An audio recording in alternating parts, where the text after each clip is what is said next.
Boa noite a todos, que o Divino Mestre nos ilumine e que possamos ter uma noite de aprendizado e elevação espiritual. Hoje iremos falar sobre uma passagem da Bíblia, parábola da figueira seca. Como todos aqui sabem, Jesus ensinava através de parábolas, que é uma maneira de ensinar fazendo comparações, ou um paralelo de algo, para se levar ao entendimento de um assunto. Esta parábola foi descrita por Marcos no capítulo 11, versículo 11 a 12, 19 a 21.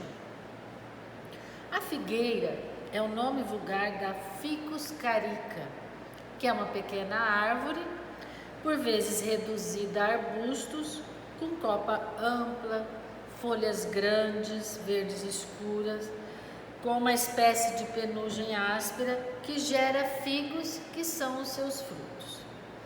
Ela é originária da região Mesopotâmia e frequentemente cultivada em Portugal, como em muitas outras regiões e também aqui no Brasil, que é muito conhecida por nós.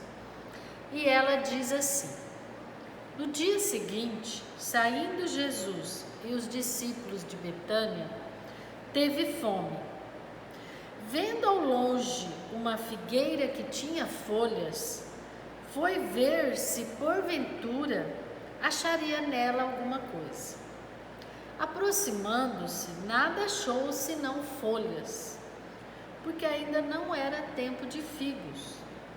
Disse-lhe: nunca jamais coma alguém fruto de ti. E seus discípulos ouviram isto. Quando chegava a tarde, saíram da cidade. Ao retornarem pela manhã, viram que a figueira estava seca até a raiz.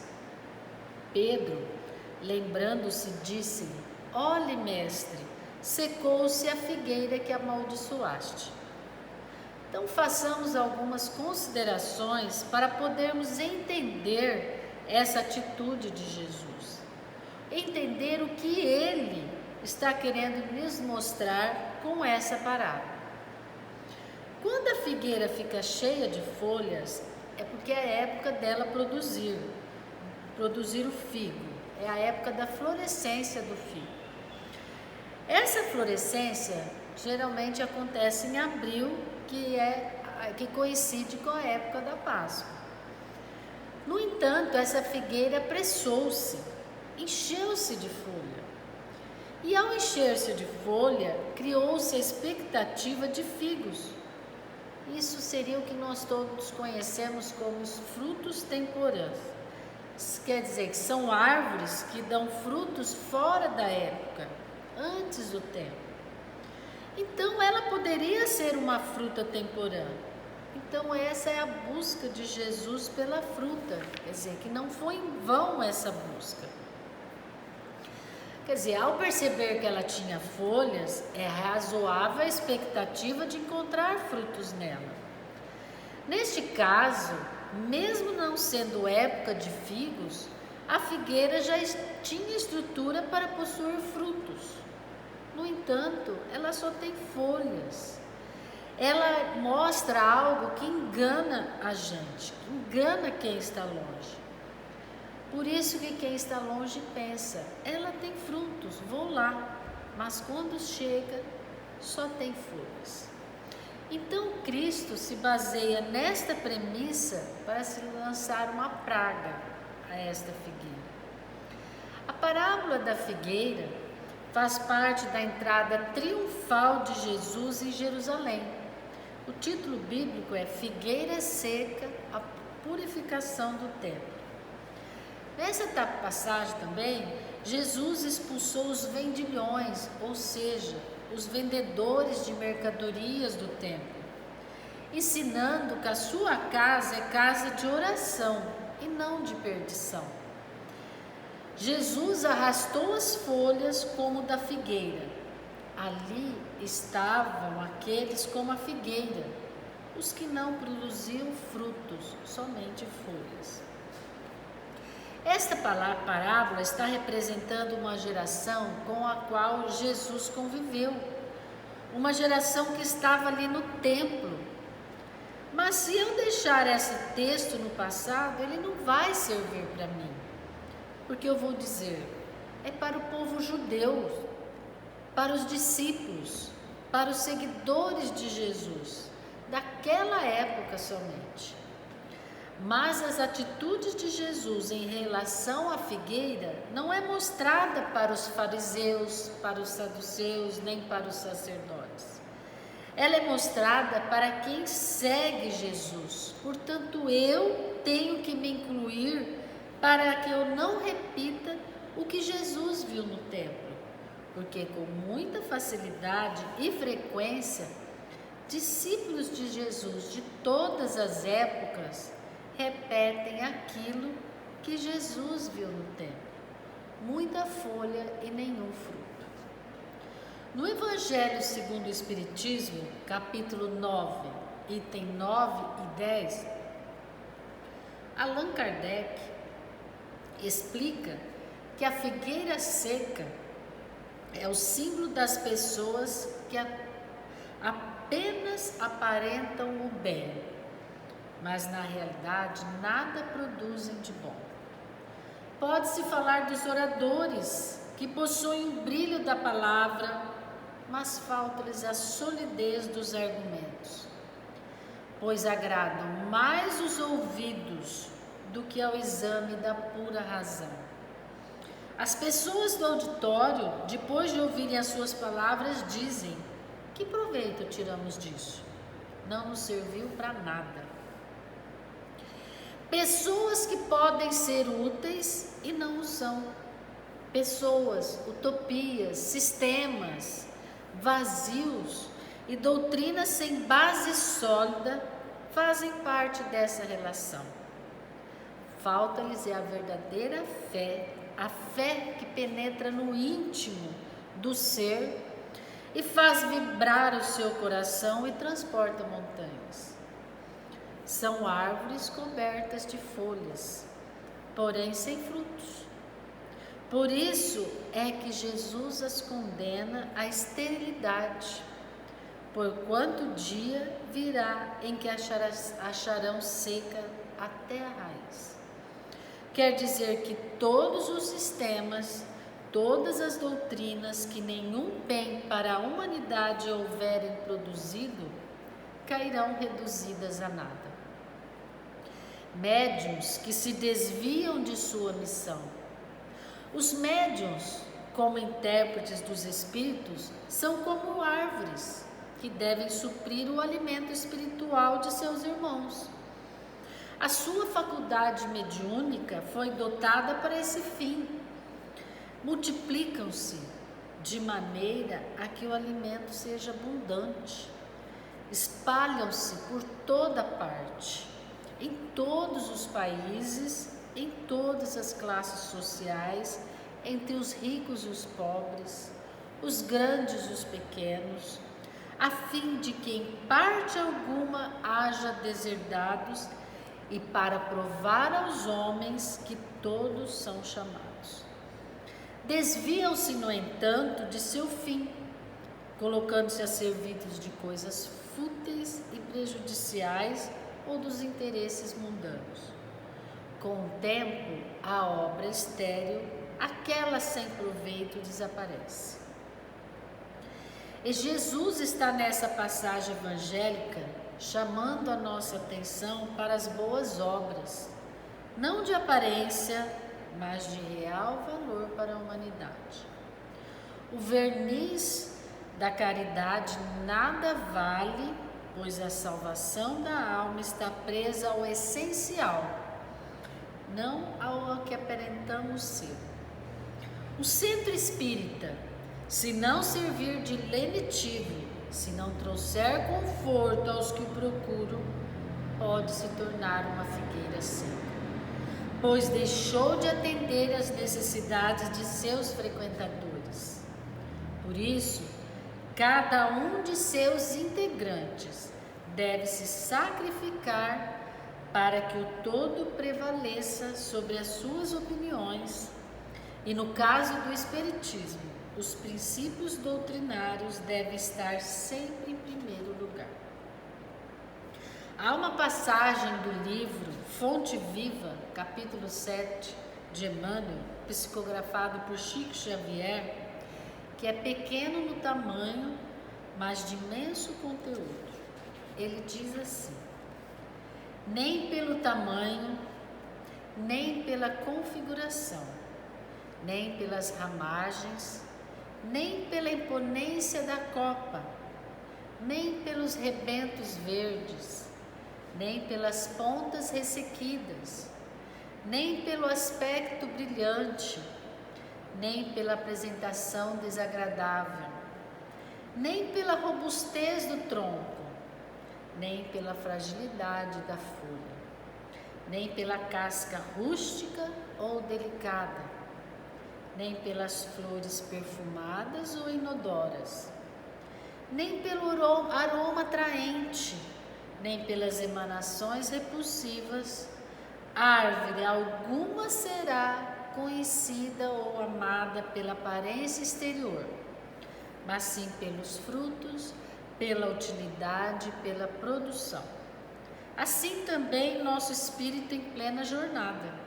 Ninguém que se consagre realmente à verdade dará testemunho de nós pelo que parecemos, pela superficialidade da nossa vida, pela epiderme de nossas atitudes ou expressões individuais, percebidas ou apreciadas de passagem, mas sim pela substância da nossa colaboração no progresso comum, pela importância de nosso concurso no bem geral.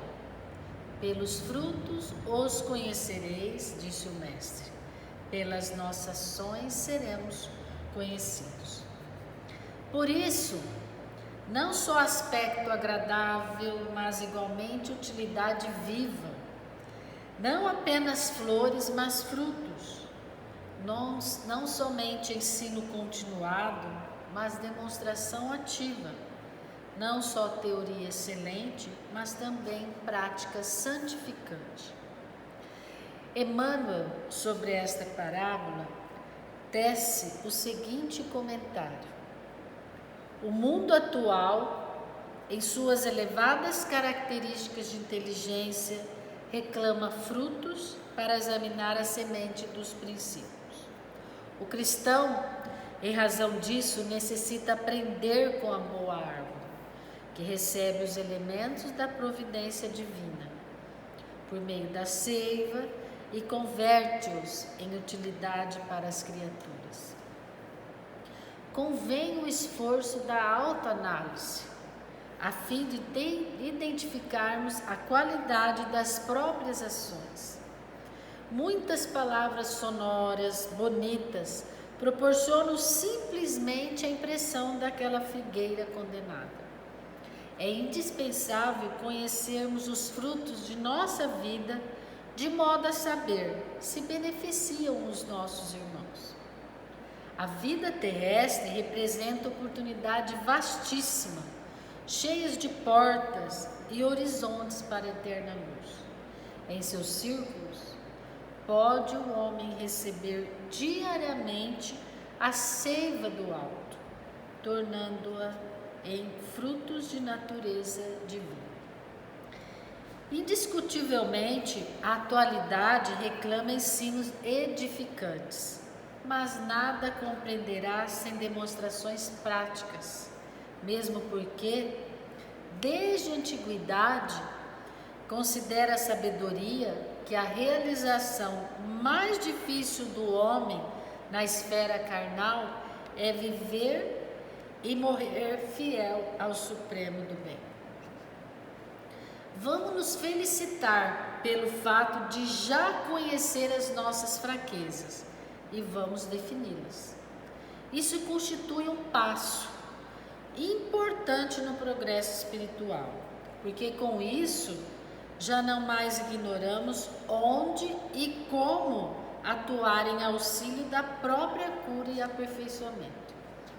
Não padece dúvida que somos espíritos endividados perante as leis divinas, em nos reportando a nós outros, os companheiros em evolução na Terra. Necessitamos saber como defrontar construtivamente as necessidades e problemas do nosso mundo íntimo. Reconhecemos-nos falhos e nos referindo aos valores da alma ante a vida superior, mas abstenhamos-nos de chorar inutilmente na autopiedade. Em vez disso, vamos trabalhar na edificação do bem e de todos. Cultura é a soma infinitamente repetida, é a soma de lições infinitamente repetidas no tempo. Virtude é o resultado de experiências incomensuravelmente recapituladas na vida. Jesus, o mestre dos mestres, apresenta uma chave simples que se lhe identifique os legítimos seguidores. Conhecê-lo-eis pelos frutos. Vamos observar o que estamos realizando com o tesouro das horas e de que espécie são as nossas ações a benefício dos semelhantes. É procurando aceitar-nos como somos, sem subterfúgios ou escapatórias, evitemos estragar-nos com queixas e autocondenação, diligenciando buscar, isto sim, agir, servir e melhorarmos-nos sempre. Em tudo o que sentirmos, pensarmos, falarmos ou fizermos, doemos aos outros o melhor de nós, reconhecendo que se as árvores são valorizadas pelos próprios frutos, cada árvore recebe e receberá invariavelmente atenção e auxílio do pomicultor, que é aquela pessoa que cuida de árvores frutíferas, conforme os frutos que venha a produzir. Vou contar a vocês uma situação vivida por uma freira católica. Essa freira era irlandesa, americana, nascida em 1946 e desencarnada em 2018, chamada Bridget McKenna. Essa freira, essa irmã, ela morava na Irlanda e aos 24 anos, como ela sofria de uma artrite reumatoide que trazia dores terríveis para ela foi transferida para uma comunidade da sua congregação para os Estados Unidos. Porque lá o clima era mais ameno e com isso ela tinha esperança de que as suas dores fossem aliviadas. E ela afirmou que foi milagrosamente curada e que recebeu o poder da cura um tempo depois, e o que tornou amplamente conhecida. Ela ficou muito famosa e ela começou a viajar por vários países e fazendo palestras, e ela escreveu vários livros. E essa passagem aqui que eu vou relatar, ela relata em um dos seus livros, chamado Milagres Acontecem de Fato. Então ela estava um dia orando, meditando, como ela fazia regularmente, como era de costume. Então ela teve uma visão, que ela estava sentada ao lado de um poço, segurando um jarro de cerâmica, ao lado do poço, que esse vaso tinha uma corda amarrada que serviria para se jogar no poço para que ela retirasse água. E era uma região bastante árida, bastante deserta, e que vinha ao encontro dela uma multidão bastante grande de pessoas carregando também potes de cerâmica, como era comum naquela época de Cristo, aqueles potes de cântaro, e eles vinham até ela. Quando essas pessoas estavam sedentas, né? E ali tinha um poço e ela estava ao lado do poço e vinham buscar água. Quando eles se aproximavam dela, o que ela fazia? Ela pegava aquele jarro de cerâmica que estava com ela, quebrava um pedacinho, moía, triturava e dava para aquela pessoa. A pessoa comia e na hora caía e morria. E aquilo foi se sucedendo um a um. Cada pessoa que vinha, que ela em busca de água, ela não lhes dava água. Ela triturava um pedacinho do cântaro, dos vasos de cerâmica, um pouquinho quebrava e dando para as pessoas, e as pessoas caindo, comiam e iam morrendo. E ela foi ficando desesperada, angustiada, e ela perguntou a Deus: o que significa isso? Meu Deus, me ajude, o que significa isso? Aquilo foi tão terrível que os dias foram se passando até ela adoecer. E passou-se um tempo e veio a interpretação através de uma voz que lhe dizia: antes de você se tornar famosa,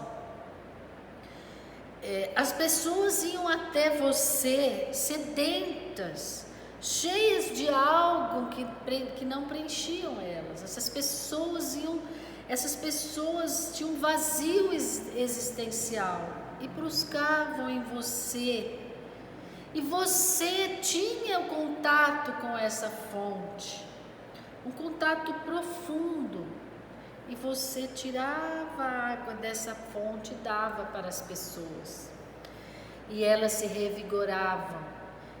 E essa fonte, essa água era Jesus. Então você tirava e você conseguia trazer esse bem para essas pessoas. E elas se preenchiam por esse amor de Jesus e continuavam suas vidas plenas de sentido. Mas você ficou famosa e você teve que dar cada vez mais palestras, você teve que viajar, e você foi perdendo contato com essa fonte. E esta fonte estava ali, ao seu lado, mas você não tira mais dela para dar às pessoas. Você dá de si e você envenena e mata as pessoas. Quando você dá aquilo que está no seu interior, que não vem dessa fonte, que não vem de Deus, ela se torna um veneno. Então, isso que aconteceu com essa freira simboliza a figueira. Que ninguém coma fruto dela, que ninguém se alimente de um fruto de uma figueira que só tem folhas. Porque figueira que só tem folhas não alimenta, ele não traz consolo, conforto. Se não tiver frutos, só folhas não vai alimentar. Todos os homens deliberadamente inúteis, por não terem posto em ação os recursos que trazem consigo, cairão reduzidos a nada. Jesus, em seu ensino, escolhe uma árvore, a fim de melhor gravar no ânimo de seus discípulos a lição que lhes queria transmitir. Bem assim as gerações que deveriam estudar nos evangelhos a verdade, que orienta e que salva. O mestre, ao fazer analogia, a comparação com a figueira seca, deixa claro que a lei de Deus atinge a todos, sendo eterna e irrevogável. Tanto tem ação sobre as árvores, sobre os animais, como sobre as criaturas humanas. Essa lei que rege na figueira a produção de frutos é a mesma que rege nos homens a produção de boas obras.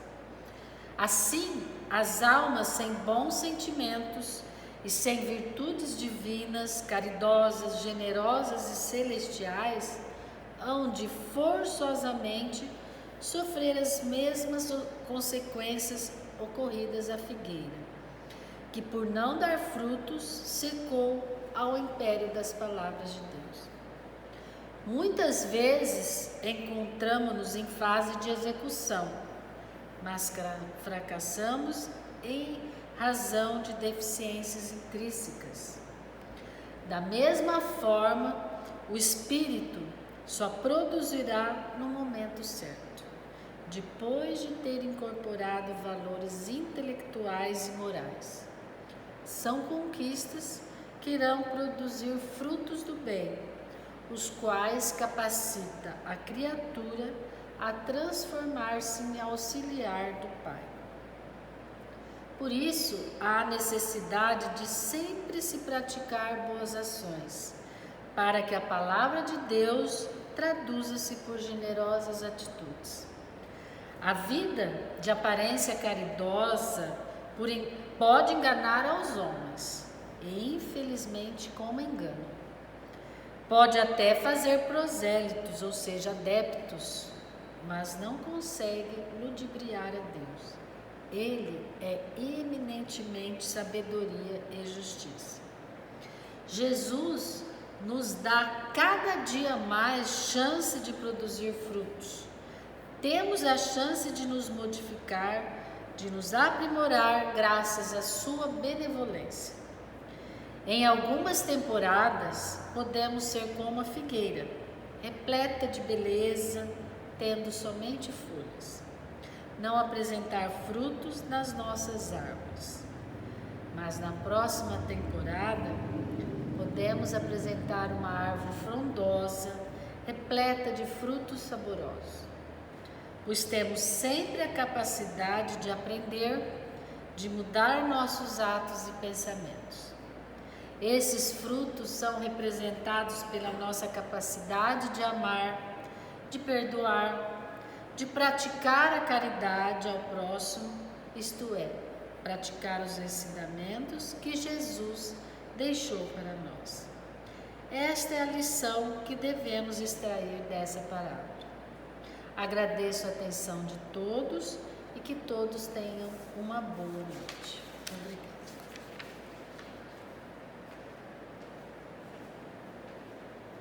E para finalizar, vamos elevar nosso pensamento até Deus, agradecer por mais essa noite, por mais essas palavras maravilhosas, que possamos pôr em prática, Senhor, no nosso dia a dia, que possamos ser pessoas melhores, que possamos levar para os nossos lares, para as nossas famílias, essa mesma energia que se faz nesse momento, que a paz do grandioso Mestre Maior possa derramar sobre todos os lares.